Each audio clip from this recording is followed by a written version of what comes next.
In 1991, synth-pop gurus Erasure, one of my favorite electronic pop bands of all times, released this masterpiece, Chorus. And in this video, we're going to analyze an album track from this album, which I feel is very, very underrated, but I love it. Let's go.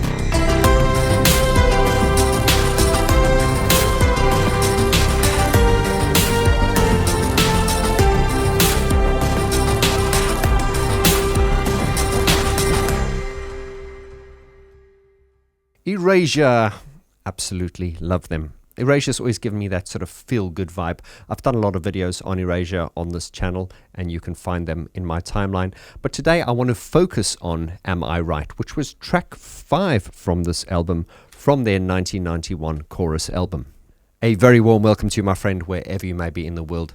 If you're new to this channel, hi, my name's Vaughn George. I'm an artist development coach, and keyboardist for the UK band Mesh.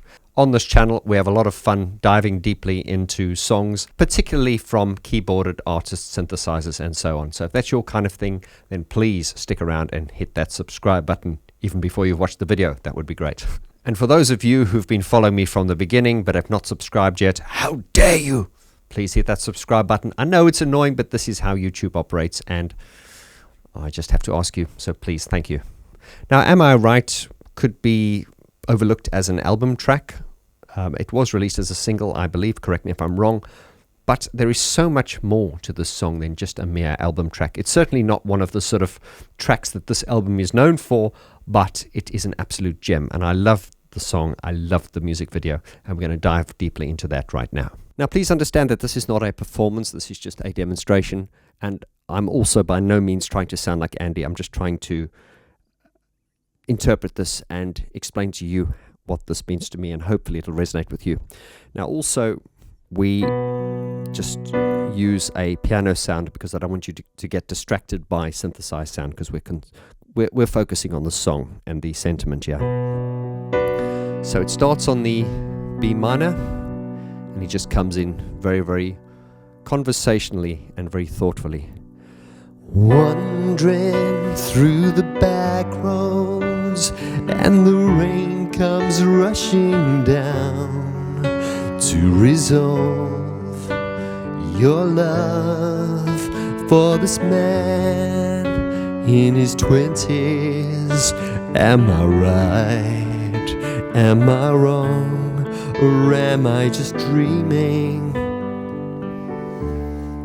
Now, a lot going on in that first verse there.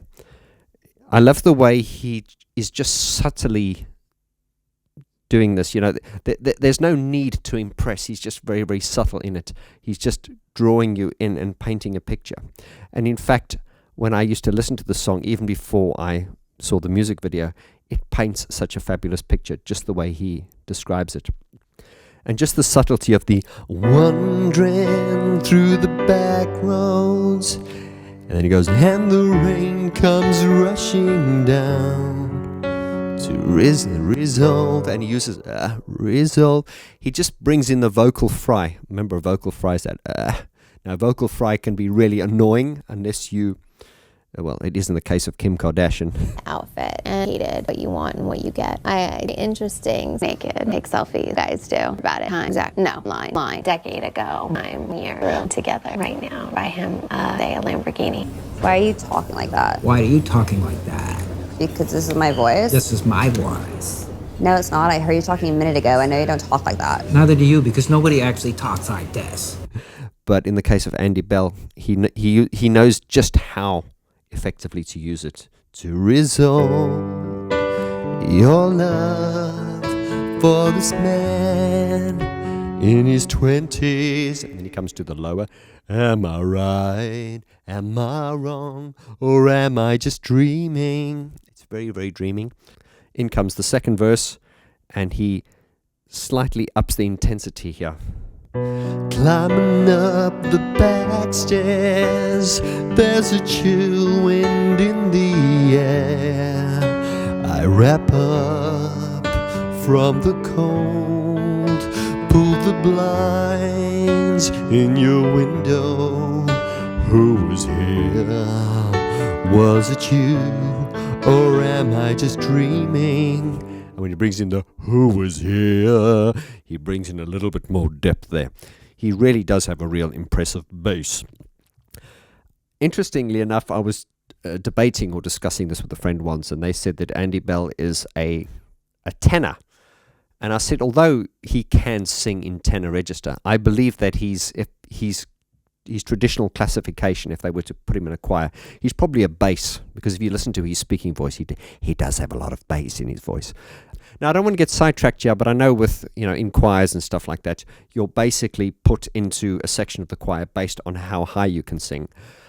I heard an interesting school of thought, which is a more modern school of thought, where better to place people based on how low they can sing. And this is a subject for another video, but the thing is, I've seen people who can, have bass voices, who can sing really, really high.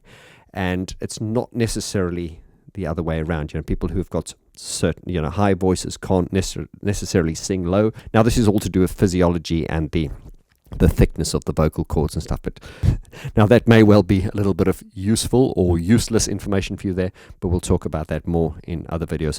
I don't want to get sidetracked now.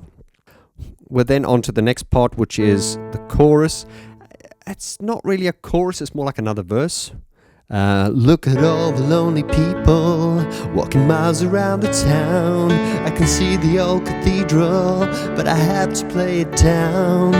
Boats are on the river, setting up the sails, and life carries on as normal, although you're not around. And it's just really, really simple. If you're a Depeche Mode fan, I'm sure you are, if you're watching this channel, it's interesting to see how Martin Gore always uses these dark chords and minor chords. And I've often said that Martin's kind of like the king of the minor chord, whereas Vince Clarke is like the king of the major chord. Waiting at the bus stop, laughing off the rain, shaking their umbrellas till it starts again. Flowers in the water, floating up downstream, paper in the gutter, blowing in the breeze. It's just so, it's like when you write songs, sometimes we overthink and we try to, I guess sometimes as a songwriter, we're trying to not reinvent the wheel, but we're trying to say lines or lyrics in ways that people haven't heard them before. And then along comes a song like this, and it's just so obvious. And listening to those lyrics, you think, I couldn't write lyrics like that, not because they're too simplistic, but it's just the beauty in this is how you can just take words that are conversational and without overthinking it, can just write such a beautiful song. We then come to this heartfelt instrumental part.